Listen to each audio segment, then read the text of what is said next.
On the night of July 25th, 2025, the skies over Ukraine lit up again.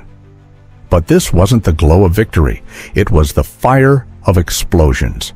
Russia launched another massive aerial assault, 235 strikes in just one night. That included 208 kamikaze drones and 27 missiles of various types. Ukraine's Ministry of Defense claimed it intercepted most of them. 183 drones, 17 missiles. Shot down, they said. But the reality?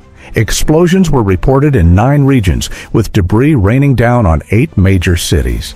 In real warfare, success isn't just about numbers. What really matters is this: the strikes got through and the damage was done.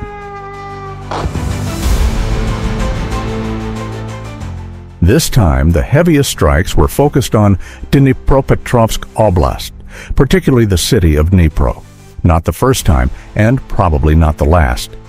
Dnipro is more than just a city. It's a logistics nerve center. It's where Western-supplied weapons are stored, repaired, and routed to the front lines in Donetsk and Zaporizhia. It's also where communication systems, local drones, and ammunition are consolidated before deployment. Russia seems to understand this far better than many in Ukraine realize.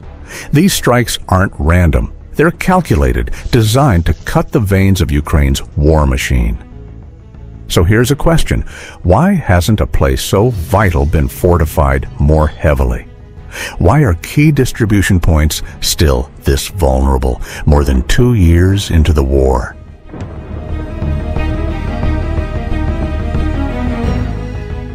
This wasn't a test run, it's part of a strategy Russia's been using for months. Saturation attacks, flooding the air with drones and missiles in overlapping waves. They mix Shahed drones, ballistic missiles like Iskander-M, and cruise missiles like Kh-59 or Kh-69. They even include newer variants from North Korea, such as the KN-23. The goal? Simple. Overwhelm Ukraine's air defenses, force advanced systems like Patriot and NASAMS to spread thin until they're no longer effective. And here's the truth: not every drone or missile needs to hit its target. If just 10% make it through, they can still take out an ammo depot, a fuel station, or a logistics hub. That's exactly what happened that night.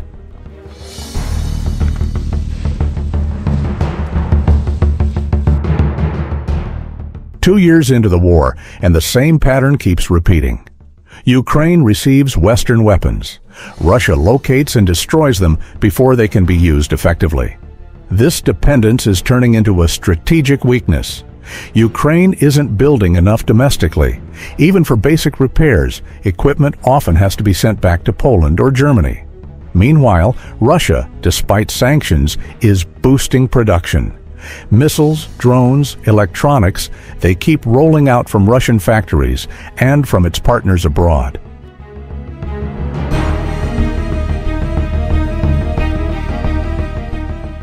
This recent attack showcased Russia's evolving precision.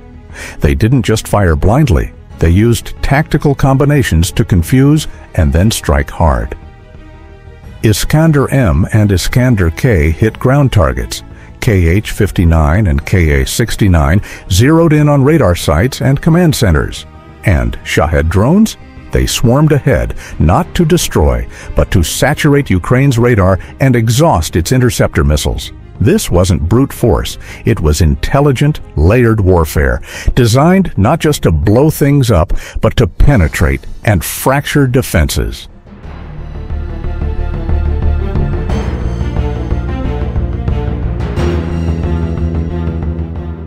Here's the question everyone keeps asking.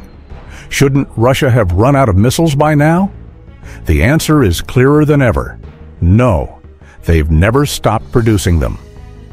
From the start of the war, Russia scaled up its military-industrial complex. Factories were put on 24/7 shifts. Budgets were diverted into weapons programs. Even allies like Iran and North Korea joined the supply chain. And let's not forget, Russia had stockpiled long before the invasion began. This wasn't a war planned for a few months. It was built for the long haul. Compare that to Ukraine, still relying on foreign parliaments to approve every batch of ammo.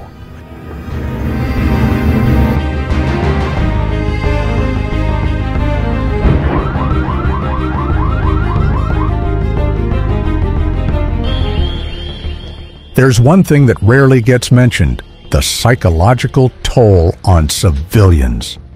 When sirens blare all night, when explosions happen despite air defenses, people start to lose trust. They don't care about how many drones were shot down. They care about the ones that got through. Take Dnipro. Ukraine said most threats were neutralized, but residents still saw fire, debris, and evacuations. From a civilian's perspective, numbers don't erase fear. Russia knows this. These night strikes are more than military actions. They're psychological operations. When even distant cities feel unsafe, internal pressure builds. And sometimes that pressure does more damage than missiles.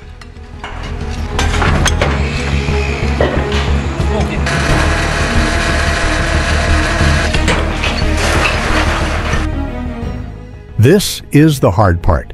Can Ukraine truly shift its strategy? Can it reduce its dependency? Can it build more resilient domestic systems? Can it survive if US or EU aid starts to slow down? There's no doubt, Ukrainian soldiers are brave and determined, but courage isn't a substitute for logistics, production, and planning. Russia has adapted. They've changed tactics. They're thinking in years, not months. Now it's Ukraine's turn to prove it can do the same.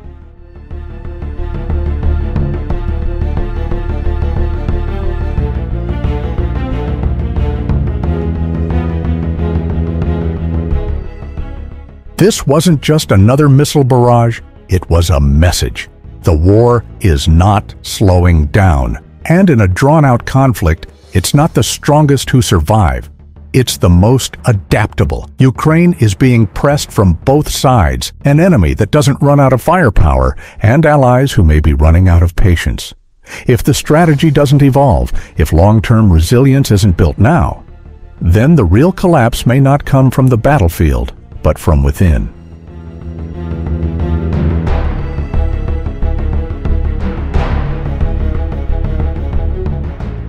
This content is created solely for educational and informational purposes. It is intended to provide insights based on verified data, credible sources, and careful analysis.